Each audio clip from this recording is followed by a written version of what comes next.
Herkese merhabalar, Lezzet Sistem'e hoş geldiniz.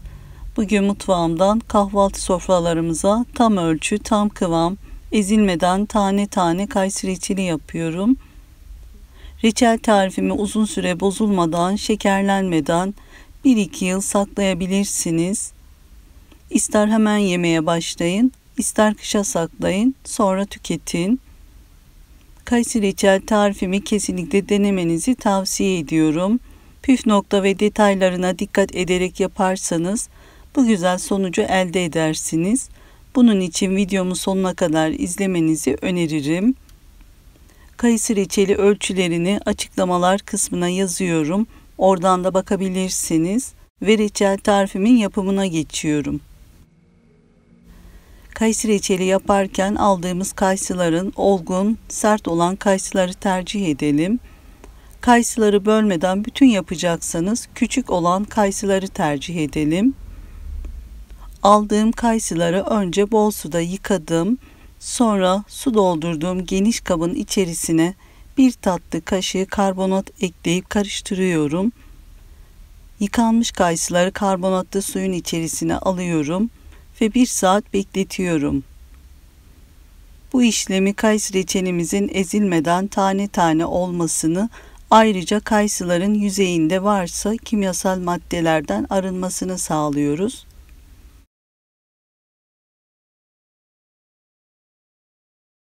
Bir saat sonra suda bekleyen kayısıları süzgecin içerisine alıyorum.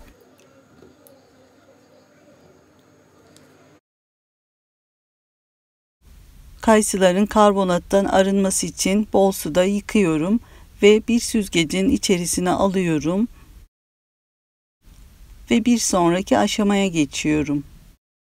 Kayısı reçelimi yaparken kayısıları bütün olarak kullanıyorum. Kayısıların çekirdeklerini arasını açmadan çıkarabilirsiniz. Bunun için mikserin ucu veya çay kaşığı sapıyla çekirdeklerini kolaylıkla çıkarıyorum. Kayısıların arası açılmadan çıkarmak için önce kayısının alt ve üst kısmına mikserin sap kısmı ile küçük delik açıyorum. Kayısıyı elimde bu şekilde tutuyorum. Mikserin sap kısmıyla kayısının deldiğimiz yerlerden çekirdeği iterek kolaylıkla çıkarıyorum. Kayısıların hepsini bu yöntemle çekirdeklerini çıkarıp hazırladım. Kayısıları bütün yapmak istemeyenler tercihe göre 2'ye veya 3'e bölebilirler. Kayısıların çekirdeklerini çıkarıp tamamladıktan sonra bir sonraki aşamaya geçiyorum. Bu aşamada kayısıların sulanması için şekerde bekletiyorum. 1 kilo çekirdeği çıkarılmış kayısı için 4 su bardağı toz şeker kullanıyorum. Kullandığım bardak ölçüm 200 mililitrelik klasik su bardağı ölçüsüdür. Önce geniş bir tencerenin içerisine biraz kayısı alıyorum. Sonra üzerine biraz şekerden gezdiriyorum. Tekrar aynı işlemi yaparak kayısı ve toz şeker bitene kadar bu işlemi yapıyorum. Tencereyi de arada bir sallıyorum. Şekerin kayısıların her yerine dağılmasını sağlıyorum.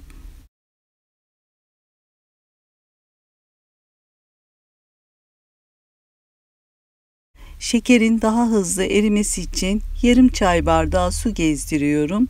Sonra tencerenin kapağını kapatıyorum. 4-5 saat oda ısısında sulanması için bekletiyorum.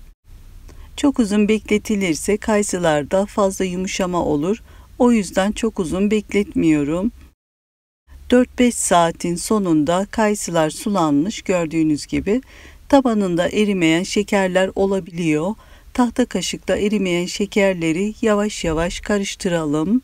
Kayısılar ezilmesin. Reçeli pişirme aşamasına geçiyorum.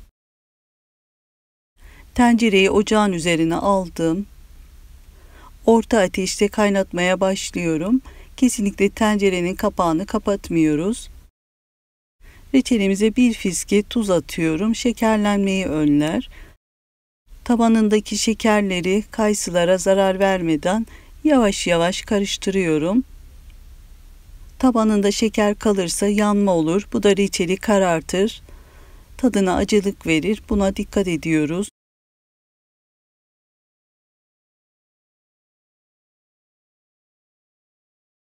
Kaynarken ara ara tencereyi sallıyorum. Çok fazla karıştırmamaya özen gösteriyorum. Kaynamaya başladıktan 7-8 dakika sonra ocaktan alıyorum ve bir kevgir yardımıyla kayısıları suyundan dikkatlice suyunu süzdürerek çıkarıyorum. Yayvan bir tabağın içerisine alıyorum ve kayısıları bir kenarda bekletiyorum.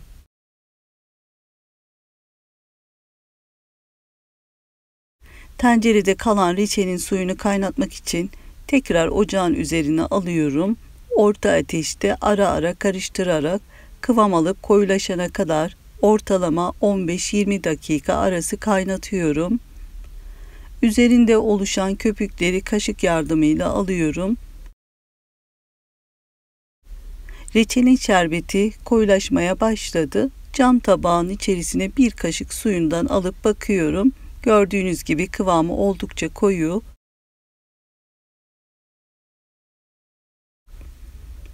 Reçelin parlak olması için bir çay kaşığı tereyağı ekliyorum. Şekerlenmemesi için reçelin uzun ömürlü olması için bir yemek kaşığı limon suyu, çay kaşığı ucuyla çok az limon tuzu ekliyorum. Kaşıkla karıştırıyorum. Ardından kenarda beklettiğimiz kayısıları dikkatlice tekrar koyulaşan şerbetin içerisine alıyorum.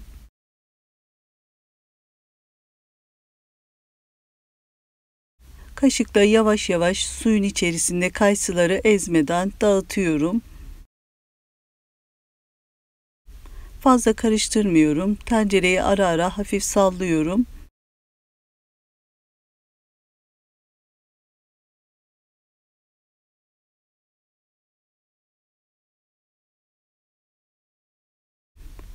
Orta ateşte kaynayan reçelin üzerinde oluşan beyaz köpükleri mutlaka kaşık yardımıyla alıyoruz.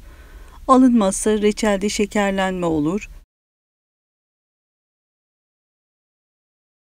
Çıkardığım kayısıların tanelerini şerbetin içerisine ekledikten sonra kaynamaya başlayınca 5-6 dakika sonra kıvam testi yapıyorum. Cam tabağı suyundan ve tanesinden alıyorum ve buzluğa koyuyorum.